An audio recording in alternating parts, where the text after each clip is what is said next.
Welcome back to the Coaching from My Wheelchair podcast. I'm your host, Coach Jay, and today's topic is all about meeting people where they are.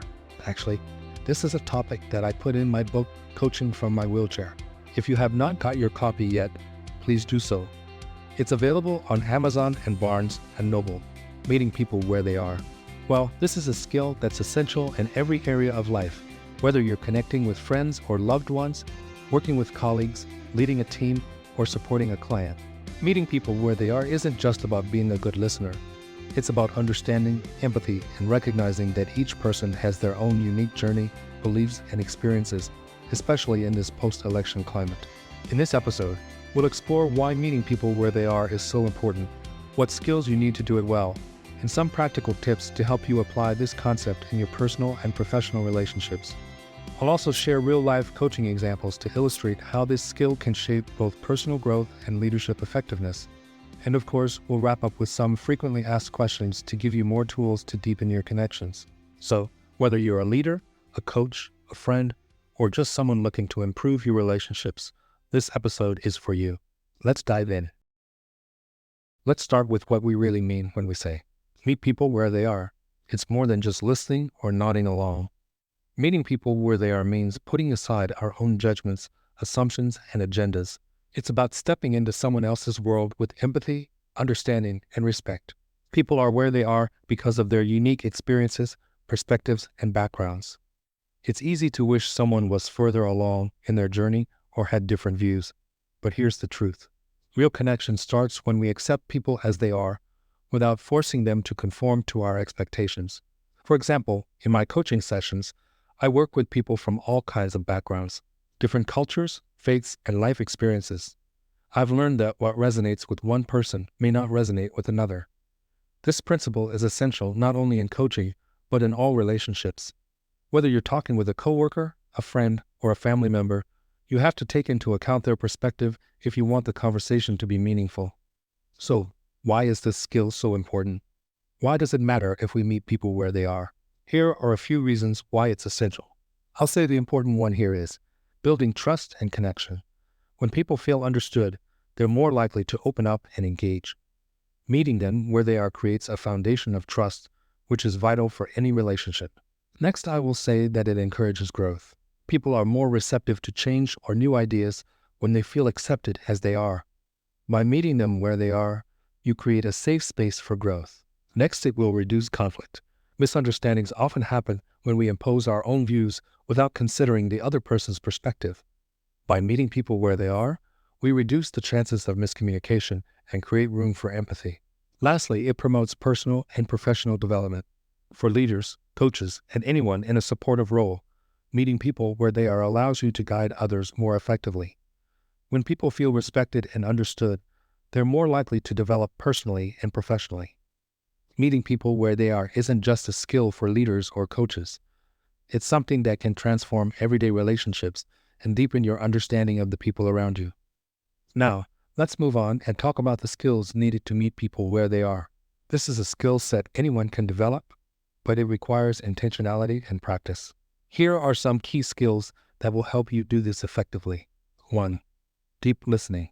Meeting people where they are starts with listening, not just to their words, but to their feelings, their body language, and their underlying needs. Deep listening involves setting aside your own thoughts and being fully present. Instead of thinking about what you'll say next, focus on what they're saying. Let them feel that they're being truly heard. For example, I once had a client, Tom, who was struggling with career direction. Instead of offering solutions right away, I asked him open-ended questions and listened deeply to his responses. Through his words, I could tell he valued creativity and freedom, something he hadn't expressed outright, but hinted at through his body language and tone. By listening deeply, I was able to meet him at his level and understand his unspoken desires. 2. Empathy and curiosity. Empathy means understanding someone's feelings and experiences, and curiosity is about wanting to learn more. When you combine empathy with curiosity, you open yourself up to understanding others without judgment. Ask questions that encourage people to share their stories and perspectives. Let go of any assumptions you might have and approach the conversation with genuine interest. I've found that a simple, sincere question can go a long way. Instead of asking, "Why don't you just do Z's?" try, what does that situation feel like for you? Or how did you arrive at that perspective? These kinds of questions show that you're curious about their experience rather than imposing your views. 3. Non-judgmental acceptance. Meeting people where they are means accepting them as they are without judgment. This doesn't mean you have to agree with everything they say or do, but it does mean setting aside personal biases. People are more likely to open up when they feel they won't be judged. For example, I once worked with a young woman, Sarah, who had a completely different worldview than I did. It would have been easy to let my own beliefs cloud the conversation, but I chose to meet her where she was, listening without judgment. Over time, she felt safe sharing more with me, and we were able to make progress because she knew I respected her perspective. 4. Patience and flexibility. Growth and understanding don't happen instantly. Meeting people where they are requires patience and flexibility. Sometimes people aren't ready to make big changes or adopt new ideas right away.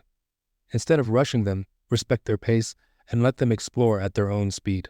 If you're working with a colleague or a client who's hesitant about change, be patient. Allowing people the time they need to process can often lead to deeper, more lasting transformation. Now that we've covered the essential skills, let's get into some practical tips to help you meet people where they are in your everyday life. 1. Ask open-ended questions. Use open-ended questions to encourage people to share more. Instead of "Did you like it?" ask, "What was that experience like for you?" These kinds of questions invite people to express themselves freely, giving you insight into their perspective. 2. Listen more than you speak. Remember that you're here to understand, not to lecture. If you're doing most of the talking, you're probably missing out on valuable insights. Aim to listen at least twice as much as you speak. 3. Reflect back what you hear. After someone shares something, reflect it back to them. For example, say, "What I'm hearing is that you feel."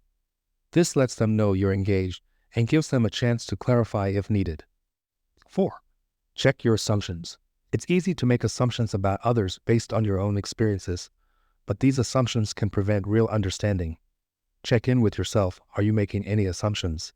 If so, let them go and stay open to learning from their unique perspective. 5. Accept their pace. Sometimes people need time to process their thoughts and feelings. Don't rush them. Give them the space to reflect and share at their own pace. Before we close out, let's tackle a few frequently asked questions about meeting people where they are. Can I meet someone where they are even if I disagree with them? Absolutely.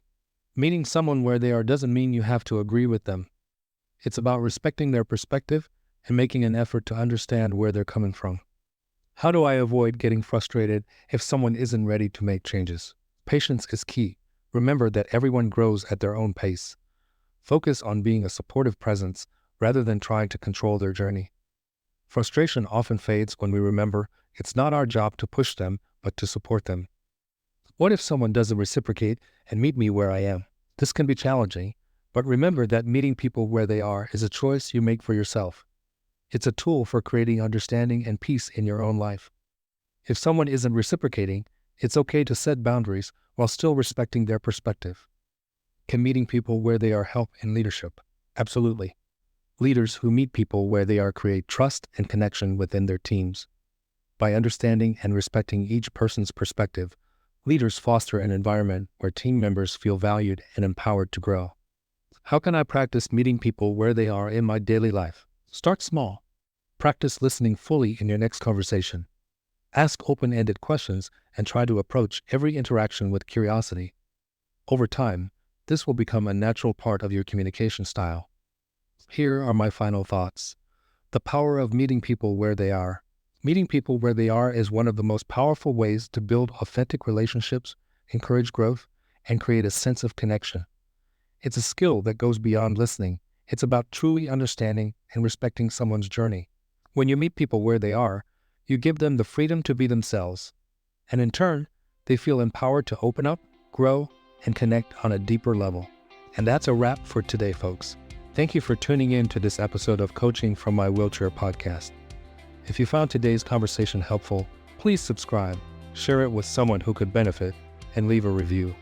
And remember, meeting people where they are takes practice, but the rewards are worth it. You can also buy a copy of Coach Jay's book, Coaching from My Wheelchair: Tips, tidbits, tools, and strategies for improving your personal and professional self-development, available on Amazon and Barnes & Noble. You can also connect with him on social media, on Instagram at TWCCSLLC, and you can also find him on Facebook, LinkedIn, YouTube, and through his website at therightcoachingservices.com/podcasts. Thanks for tuning in, and remember to stay educated, stay informed, and learn something new. Until next time, this is Coach Jay.